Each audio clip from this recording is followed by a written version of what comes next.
Welcome to ருச்சி சாப்பிடுங்க videos. நம்ம பார்க்க போகிற வீடியோஸ் கேரட் சீஸ் மோமோஸ்.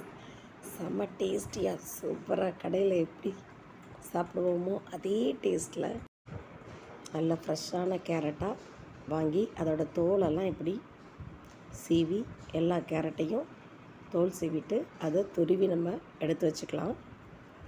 வாரத்துக்கு ஒரு முறையாவது குழந்தைங்களுக்கு ஒரு கேரட்டாவது நம்ம டெய்லி ஒரு கேரட் அல்லது வாரத்துக்கு 3 கேரட்டாவது குழந்தைங்களுக்கு கொடுத்துடணும். ஏன்னா குழந்தைங்க இப்போது லேப்டாப் பார்க்குறாங்க, அதிகமாக ஃபோன் பார்க்குறாங்க. அதுக்கெல்லாம் கண்ணுக்கு இந்த கேரட் வந்து ரொம்ப ரொம்ப நல்லது. கேரட்டில் ACDEK இந்த விட்டமின்லாம் நிறைய நிறைஞ்சிருக்கு. அதனால் டெய்லி சாப்பிட்றது நம்ம உடம்புக்கு ரொம்ப ஹெல்த்து. மைதாவை நம்ம இது மாதிரி தண்ணி ஊற்றி முன்னாடியே பிணைஞ்சி வச்சுருங்க. அப்போ தான் மைதா நல்லா சாஃப்டாக நம்மளுக்கு வந்து ரப்பர் மாதிரி, இல்லாட்டி உடனே பிணைஞ்சி உடனே பண்ணிங்கன்னா அது ரப்பர் மாதிரி ஆயிரும்.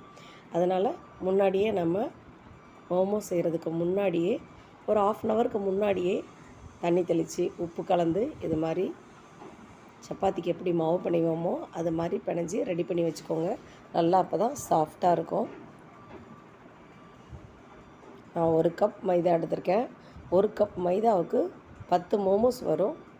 இது மாதிரி நல்லா மாவை வந்து பிணைஞ்சி நம்ம ரெடி பண்ணி எடுத்து வச்சுக்கலாம். ஒரு பேனில் கொஞ்சம் பட்டர் சேர்த்துக்கலாம். பட்டர் வேணாம், ரொம்ப சீஸ் வேறு கொழுப்பு, இதுவும் கொழுப்பு அப்படின்னு நினைக்கிறவங்க ஆயில் சேர்த்துக்கோங்க. இப்போ சுகர் உள்ளவங்க, கொழுப்பு வேண்டான்னு நினைக்கிறவங்க வந்து ஆயில் சேர்த்துக்கோங்க. பட்டர் சேர்த்தா டேஸ்ட் ரொம்ப கூடுதலாக இருக்கும். இதோட பொடி பொடியாக நறுக்கின இஞ்சி அதையும் சேர்த்துக்கலாம். நல்லா ஒரு பெரிய சைஸ் துண்டு இஞ்சி சேர்த்துருக்கேன். இது கொஞ்சம் பொடி பொடியாக நறுக்கி சேர்க்குறப்ப சாப்பிட்றப்ப அது நல்லா நம்மளுக்கு நல்லாயிருக்கும். 10 பல் பூண்டு அதையும் பொடி பொடியாக இது மாதிரி நறுக்கி சேர்த்துருக்கேன். நம்ம தட்டி சேர்த்திங்கன்னா கொஞ்சம் டேஸ்ட் கொஞ்சம் வேறு மாதிரி இருக்கும். இது மாதிரி சேர்க்குறப்போ சாப்பிட்றப்ப அது கொஞ்சம் நாக்கில் நம்மளுக்கு தென்படும். சூப்பராக இருக்கும் சாப்பிட்றதுக்கு. இது மாதிரி நறுக்கி சேருங்க. இஞ்சி பூண்டு ரொம்ப லைட்டாக வறுத்தா போதும். கேரட், இஞ்சி பூண்டு எல்லாத்தையுமே லைட்டாக வறுத்தா போதும். இதோட ரெட் சில்லி அதை பொடி பண்ணி 2 ஸ்பூன் சேர்த்துக்கோங்க. ஏன்னா நம்ம சீஸ் சேர்க்குறதுனால காரம் வந்து கரெக்டாக இருக்கும். ஆல்ரெடி துருவி வச்சுருக்க கேரட்டையும் இதோட சேர்த்துக்கலாம். நல்லா ரெண்டையும் நல்லா மிக்ஸ் பண்ணி விட்டுக்கலாம். ரொம்ப அந்த கலர் வந்து மாறக்கூடாது. லைட்டாக இது மாதிரி கிளறி விட்டால் போதும். ரொம்ப கேரட் வேகணும்னு எந்த அவசியமும் கிடையாது. ஆல்ரெடி நம்ம இட்லி பாத்திரத்தில் வேக வைக்க போகிறோம். இதோட 1 ஸ்பூன் சால்ட்டு அதையும் சேர்த்துக்கலாம். அந்த கலர் வந்து நீங்கள் ரொம்ப வேக வைக்கணும்னு அவசியம் இல்லை. லைட்டாக ஒரு 2 செகண்ட் இது மாதிரி ஆவியில் வச்சு எடுத்தால் போதும். ஏன்னா நம்ம வந்து இதை மோமோஸை வேக வைக்க தான் போகிறோம். இட்லி பாத்திரத்தில் வேக வைக்க போகிறோம். அதனால் லைட்டாக வெந்தால் போதும், ரொம்ப வேக தேவையில்லை. சீஸ் வந்து 3 பீஸ் சேர்த்தேன். 5 கேரட்டுக்கு 3 பீஸ் சேர்த்தேன்.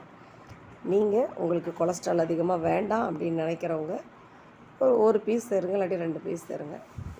ரொம்ப கரெக்டாக சேர்த்தா தான் நல்லாயிருக்கும். அந்த டேஸ்ட் வந்து ஈவனாக இருக்கும்.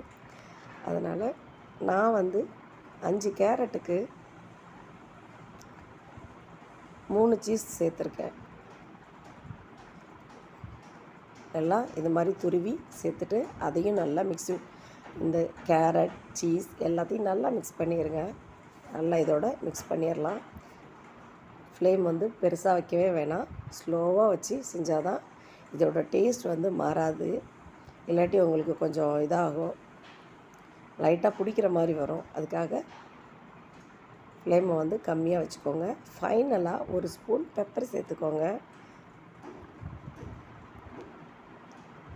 அவ்வளோதான், ரெடி பண்ணியாச்சு. கேரட் சீஸ் அதை ரெடி பண்ணியாச்சு. இப்போ நான் ரெடி பண்ணி வச்சுருக்க மைதாவை இதில் நல்லா உருட்டி எடுத்துகிட்டு இது மாதிரி நல்லா ரவுண்ட் ஷேப்பில் அழகாக கட் பண்ணி எடுத்துக்கோங்க.